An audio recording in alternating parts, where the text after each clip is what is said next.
It proves that a hacker's mindset is always on, even when you're just hungry.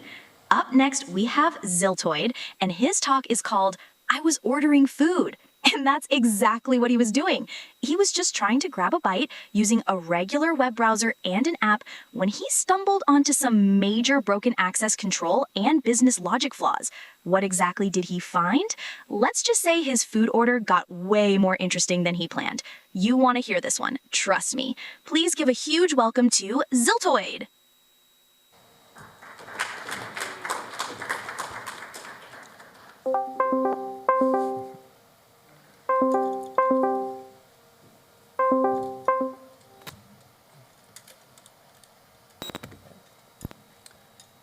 Hello? Hello, can you hear me? Yeah, hear you fine. Oh, okay, wonderful. Thank you so much. I think we can hear you through our speakers here. That's a good sign. Would you like to share your screen so you can present for us? Yep. Give me a second here.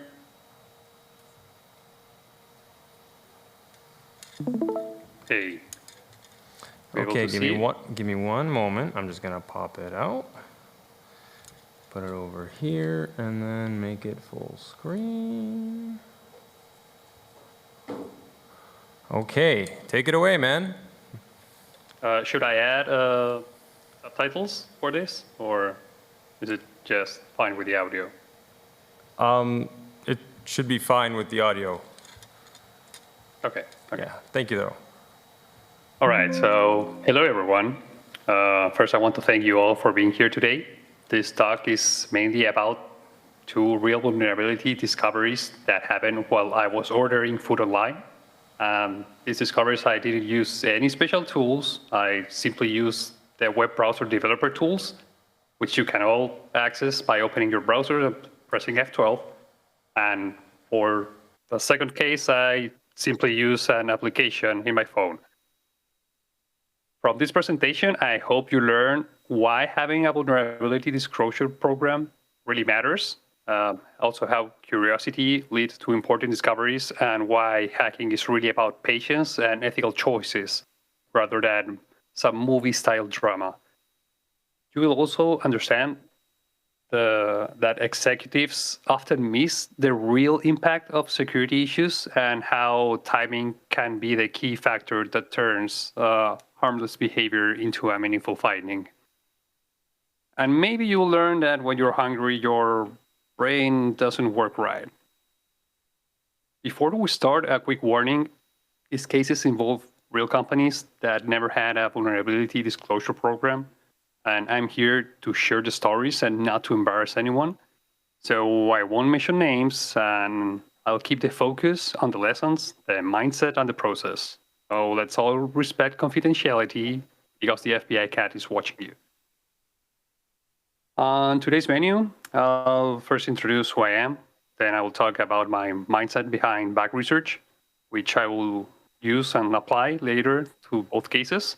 Then I'll walk you through both cases. The first one includes a video of the whole thing, of the whole exploit. The second one, just for privacy issues, is just screenshots. And then I'll close with what I learned the hard way. And I hope to you enjoy. Okay, so who is this guy talking from the other side of the world? I go by Ziltoid. I am from Chile. I moved into the United States over a year ago with my cat. I first learned hacking by myself. I was the silly kid asking stupid questions in forums, and allegedly, when I was 13, I hacked into my school's network without actually knowing I was hacking. I've never had any formal training, and for me, everything I learned was because something looked weird on screen. I was super curious, and I just asked myself questions like, what's that? Well, why is it doing that? Now I do this full time and get paid, which I think is pretty awesome. My hacking trajectory has been heavily shaped by hands-on experimentation and not by collecting or studying certifications. So this is a summary of my mindset when I'm hacking. Notice that there is no magic here. It's just observation, questioning, experimenting, adjusting, and repeating. Think of it like a scientific method meets hacker creativity. You observe everything, you form hypotheses, you run experiments, and you log the results, which is super important. Every log result becomes data that you can build new tests from. Then you repeat this until you find a bug or you are too tired and you go to bed. The moment you stop being logical or creative, you won't be hacking. You'll just be messing around, and I personally know this because I mess around quite a lot. So for case number one, in this case, I'll show you how a completely normal interaction with a restaurant website accidentally revealed some privilege issues.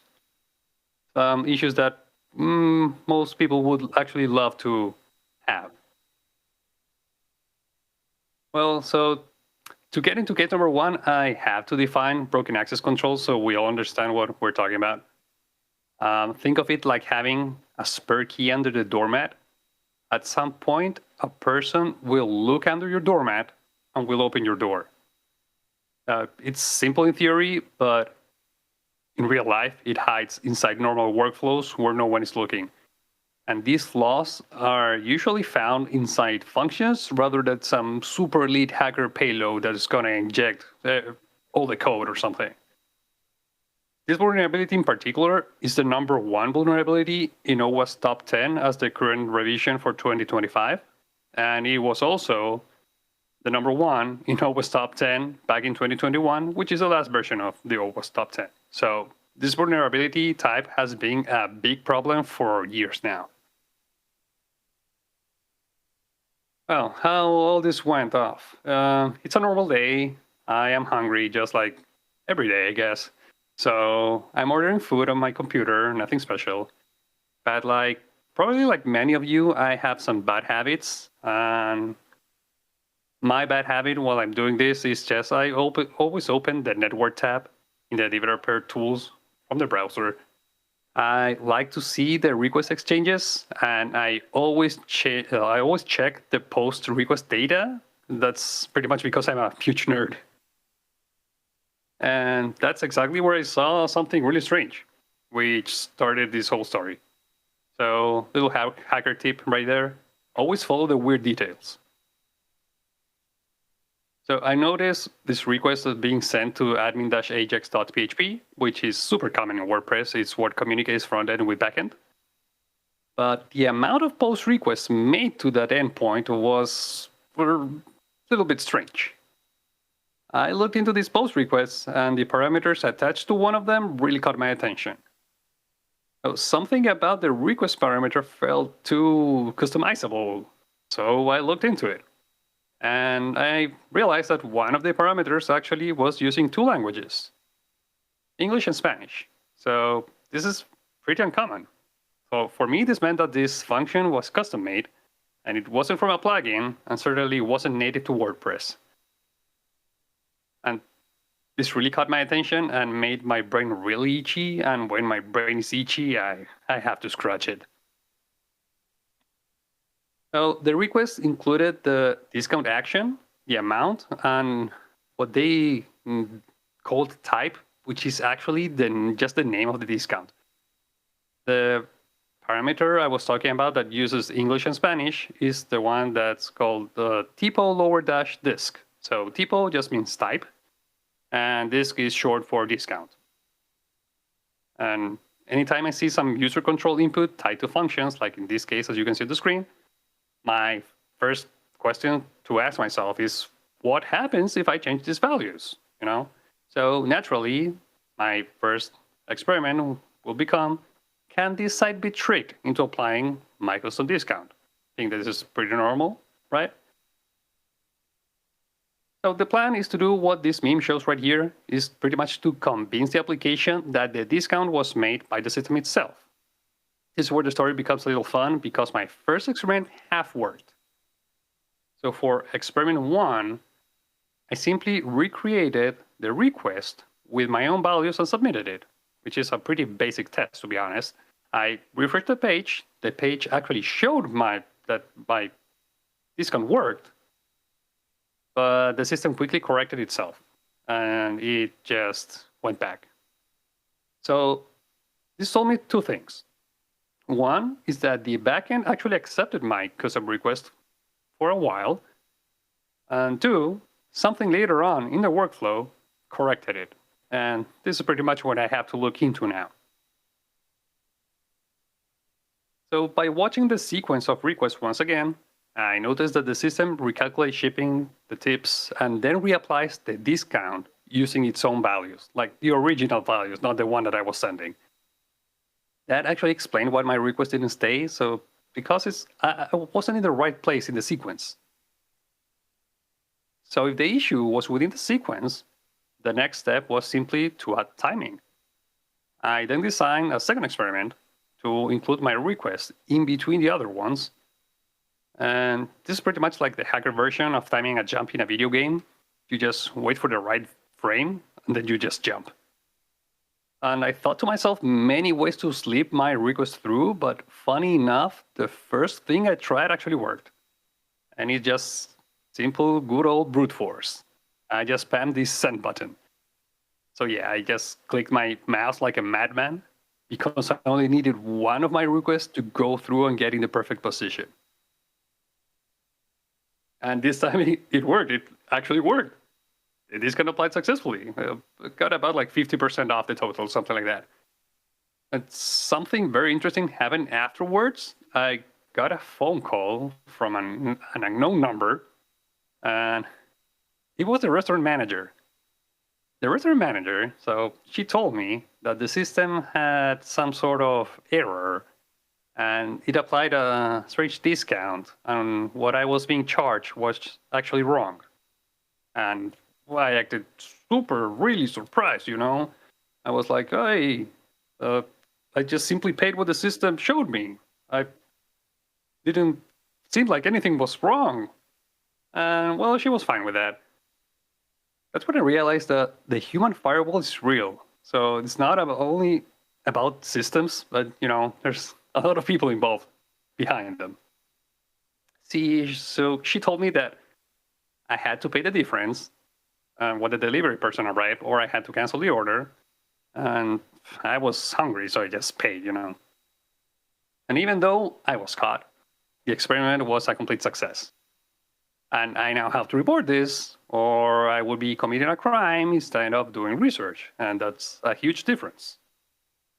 And up next, I'll show you a video of what this looked like.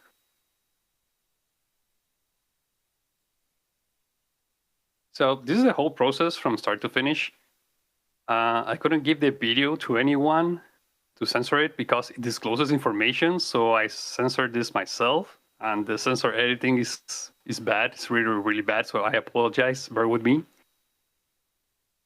Right now I'm changing the parameters. I'm naming the discount fix web, or in Spanish, it will be arreglar web. And I've set the discount to 21,000. So it was spamming this send button like a crazy person. And what do you see here? Yep, right at the bottom, just after the tip, you see the arreglar web discount for 21,000. I did add a note to the order saying, do not accept order. And I may or may not have sent the order to the house of one of the executives of the company. Here, just double checking that everything is okay. Payment method okay. Looking at all the information. I didn't use any other coupons, and just, yeah. And that's a note, no aceptar pedido. That pretty much means do not accept order. And yeah, now I'm gonna just send the order. For some reason, the website does like bounce back to the ordering page and then moves on to actually executing the order. Yeah, now it's moving on. And now we have an order number. Oh, well, there's also the date up there. My discount is still there, so the discount materialized. This was literally the last time I did it. As you can see, that well, the date there is May 2nd, 2024. And now moving on. So there was no vulnerability disclosure program, which means that there was no security staff that I could actually contact with this information. And I reached out to the company multiple times. And on my last attempt, my actual last attempt, I got a response from the Chief Commercial Officer, or CCO. I got some replies from the CCO and then silence. And this is probably the part that most talks don't really show or really talk about, and it's the frustration you get from this. So think of it like you found a big problem, you do the right thing, you send the proof, and nothing happens. And months after being told that it will be fixed, I checked again, and it wasn't fixed. So this is no longer my problem. I reported this 4 times during a couple months. I have no idea if they fix it, and at this point, I don't really care. I already did my part. I waited long enough. From this experience, I kind of learned that you cannot really help those who don't want to be helped. It's really sad, but it's actually true. Did have some recommendations for the company.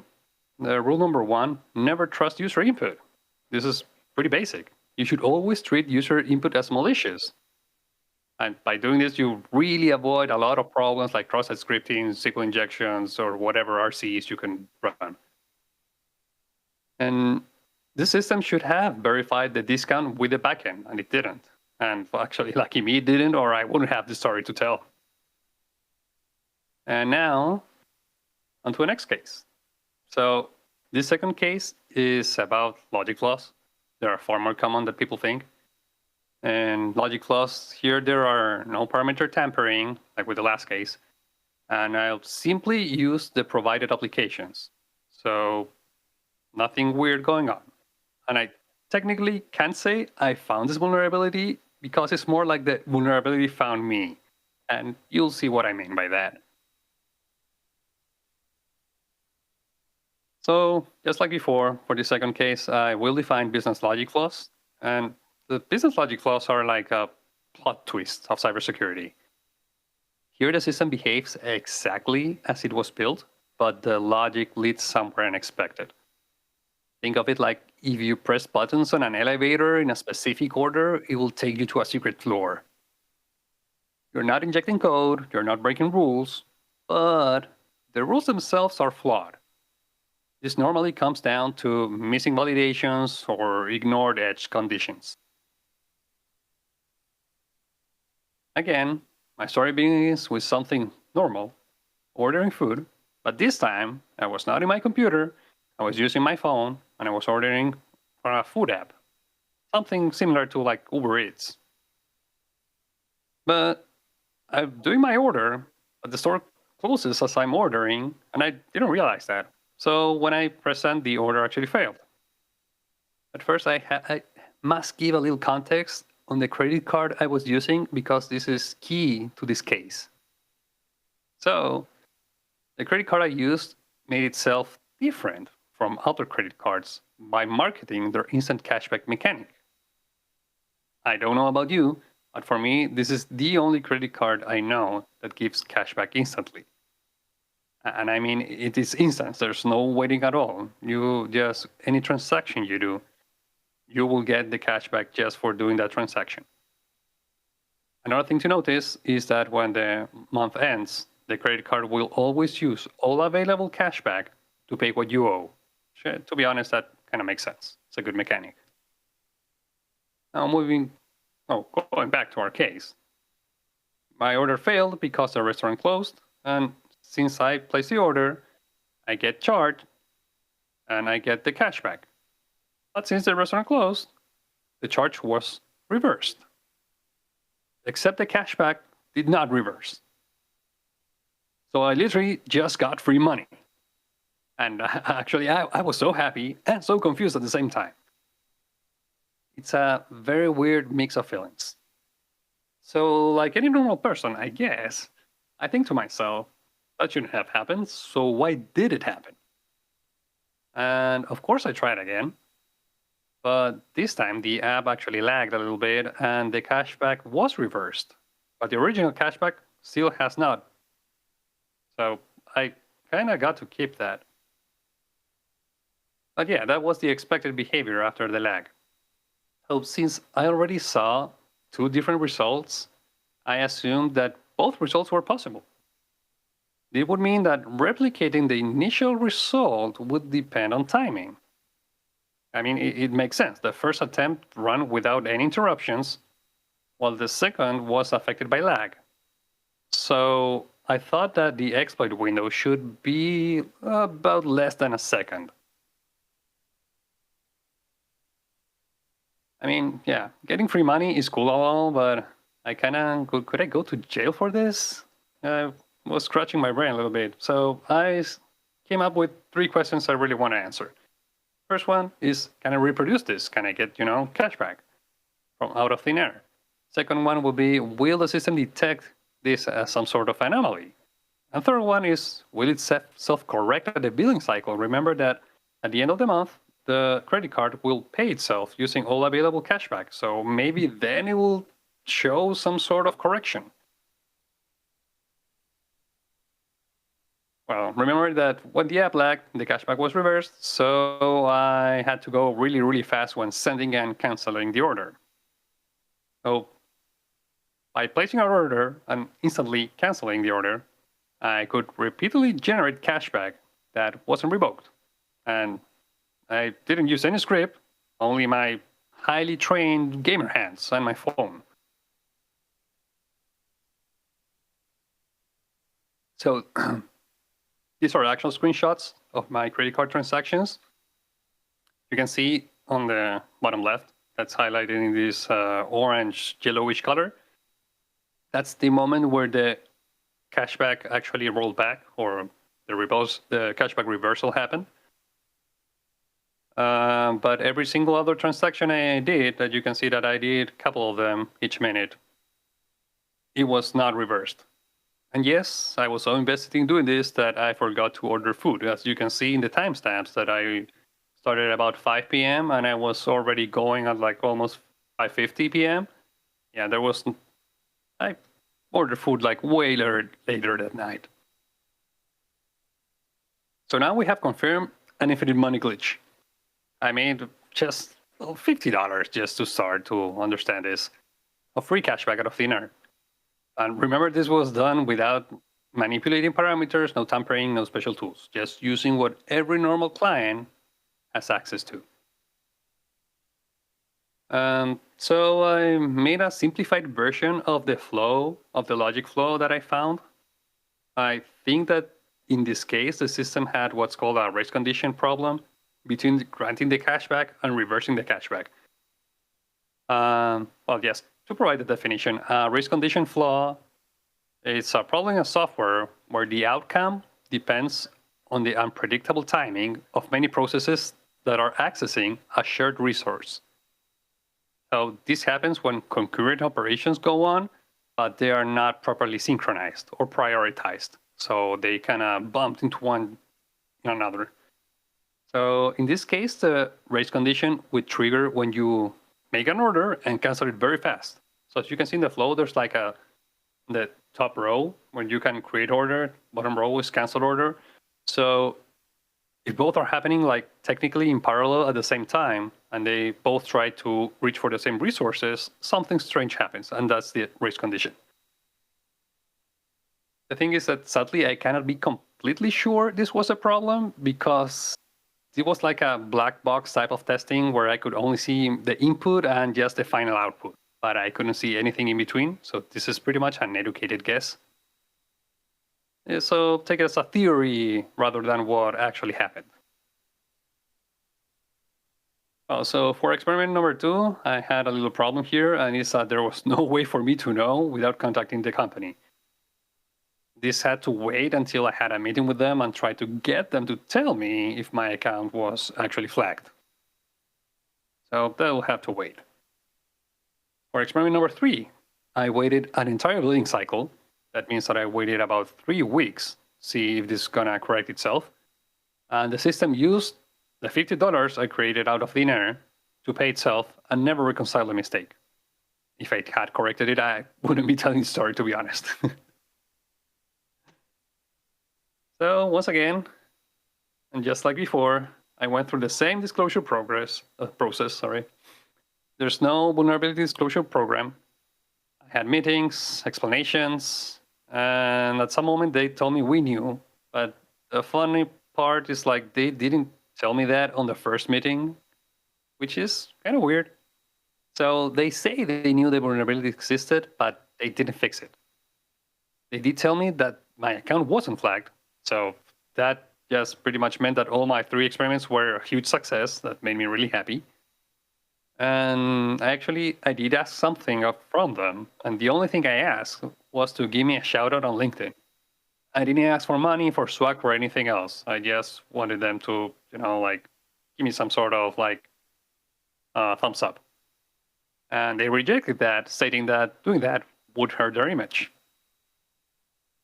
And when I asked them whether they wanted me to scale the testing, they said absolutely not. And I wonder why. At least I guess I got a cool story to tell after all this happened. Yeah. And once again, the vulnerability persisted for over a year. Without vulnerability disclosure programs, companies don't really treat issues with urgency. Lesson learned. Well, to end the story, I want to highlight the lessons that connect both cases. First is companies need vulnerability disclosure programs. Ethical researchers exist, but we need a door to knock on. Some of us do these reports for free. You don't have to expend thousands of dollars. Second point would be that executives don't really care about vulnerabilities, probably because they don't understand their impact at all. We talk different languages pretty much. Third is curiosity is your best tool. Both vulnerabilities started with a normal action and a straight signal. Fourth, I'd say that hacking is not a Hollywood thing. It's patience, experimentation, and above all, some ethical decision making. And finally, sometimes the only missing ingredient is timing. Just a little twist that can make a difference between an exploit working or not. And due to time, I hope the stories show the vulnerabilities aren't just code issues, they are human stories. They start with curiosity, escalate through experimentation, and end with decision about ethics, responsibility, and communication. If you take anything away from this talk, let it be that every researcher in this room has a story, or a story waiting to happen, if you pay attention to small weird things. I really want to thank everyone for listening on my food ordering adventures. And sorry, that's not my QR. This is my QR code. I'm so sorry about that.